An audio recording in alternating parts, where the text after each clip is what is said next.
শিক্ষা ছাড়া মধ্যবিত্তের মুক্তি নেই। মধ্যবিত্তকে সুরক্ষার একমাত্র মাধ্যম শিক্ষা। পড়াশোনা ঠিক মতো করলে অন্তত টিউশনি করে হলেও চলা যাবে। আজ যারা দুনিয়াটাকে ফুটবল ভেবে ঠিক মতো পড়াশোনা করছে না, পরীক্ষায় বসছে না কিংবা লাইব্রেরির দিকে হাঁটছে না, তাদেরকে মাত্র বছর 15 পরে দেখবে দুনিয়ায় তাদেরকে ফুটবল বানাবে, ওর কাছে হাত পাতবে, সাহায্য চাইবে, করুণা ভিক্ষা করবে। শিক্ষা বলতে কেবল বই, স্কুল এবং সার্টিফিকেট অর্জনকেই বলছি না। দক্ষতা অর্জনে মনোযোগী হওয়া দরকার। পৃথিবীর আগামী হবে দক্ষতা নির্ভর। জীবন ও জীবিকার জন্য যে কোনো এক অথবা একাধিক বিষয়ে দক্ষ হতেই হবে। ছাত্র জীবনে পড়াশোনা বাদ দিয়ে উৎসব উল্লাস করে কাটালে পরিণামে দুঃখবোধ করতেই হবে। উত্তরাধিকার সূত্রে যদি টাটা বিড়লার সন্তান না হও, তবে মনোযোগ দিয়ে পড়াশোনা করা উচিত।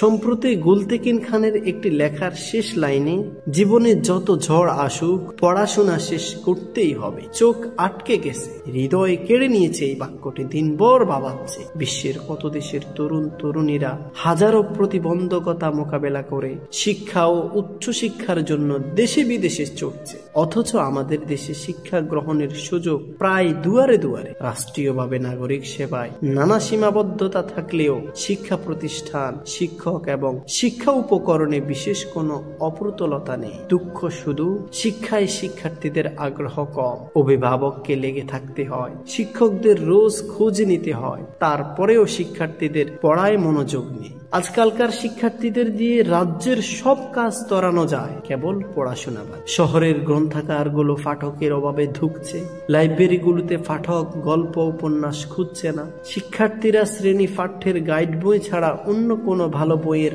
নামই জানে না। সারা বাংলাদেশের প্রায় একই চিত্র। ক্লাসে উপস্থিতি নেই, পরীক্ষার খাতা পড়ে নম্বর দিলে পাশ করানো কঠিন, হোমওয়ার্ক দিলে সে শিক্ষক অপ্রিয় হয়ে ওঠে। নানা সমীকরণ মিলিয়ে কেউ কেউ প্রাইভেট টিউটরের কাছে যায়। মোট কথা, পেছন থেকে তাগিদ না দিলে সন্তান পড়ছে না। যারা অভিভাবক হিসেবে সচেতন, শুধু তাদের কতিপয় সন্তানেরা ভালো করছে, বাকিদের অবস্থা গতানুগতিক। কেবল সার্টিফিকেট সর্বস্ব পড়াশোনা। এহেন পড়াশোনা জাতিকে হাজার বছর পিছিয়ে দিচ্ছে। ছেলের মাস্টার্সের সার্টিফিকেট আছে, কাজেই তার দ্বারা কৃষি কাজ হবে না, শ্রমিক ভিসায় বিদেশে যেতে পারবে না, ফলাফলে দেশে লাখ 30 বেকার।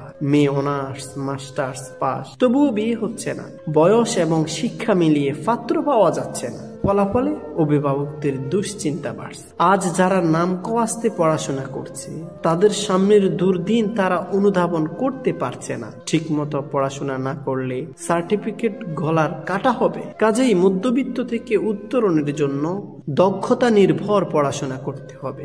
আর কিছু না হোক, শিক্ষার নিজস্ব মূল্য আছে। পরিণামে যদি ধ্বংসও থাকে, তবুও তা যদি শিক্ষিতের পন্থানুসারে হয়, তাহলে তা সমাজে দৃষ্টান্ত স্থাপন করে। বারবার বলি, পড়াশোনায় মনোযোগী হও, রোজ নিজেকে অতিক্রম করো। পড়াশোনা কোনোদিন কাউকে ন্যায্যতা থেকে বঞ্চিত করেনি। পড়াশোনায় ভালো না হলে সারা দুনিয়া তোমাকে লজ্জা দেবে। তথ্য প্রযুক্তি ব্যবহারে স্বাক্ষর না হলে রোজ পিছিয়ে পড়বে। নিজেকে আবিষ্কারের জন্য, জাত চেনানোর জন্য বই মানুষকে পথ দেখায়। যারা তোমায় পড়তে বলে, রোজ নতুন কিছু শিখতে বলে, তাদের কথা ও ভাষা এই সময়ে তিক্ত ঠেকতে পারে, কিন্তু ভবিষ্যতে আফসোস করবে। মাত্র কয়েকটি বছর জ্ঞান সাধনায় ব্যয় করলে সারা জীবন সুখেই যেত। জ্ঞানের নিজস্ব আলো আছে। সকল সীমাবদ্ধতা থেকে উত্তরণের জন্য জ্ঞান পথ সৃষ্টি করে। যারা জ্ঞানী এবং যারা জ্ঞানী নয়, তারা কোনোভাবেই এক নয়। অশিক্ষিত মানুষ অর্থ সম্পত্তির মালিক হলে তা আরো ঝুঁকিপূর্ণ হয়।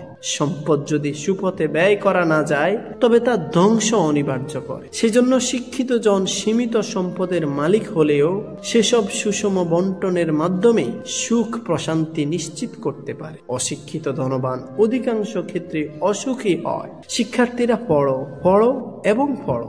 শিক্ষা অর্জনে মন্ত্রের সাধন কিংবা শরীর পাতন সূত্রে 10টি বছর বিনিয়োগ করো, বাকি 70 বছর সেটার ফল পাবে। উত্তরাধিকারের জন্য রেখে যেতে পারবে সোনালী দিন। তুমি অন্ধকার থেকে এই সমাজের কাউকে আলোর সন্ধান দিতে পারবে না, অথচ প্রত্যেকের আকাশের উজ্জ্বল নক্ষত্রের মতো ঝলঝলে হওয়ার সুযোগ ছিল।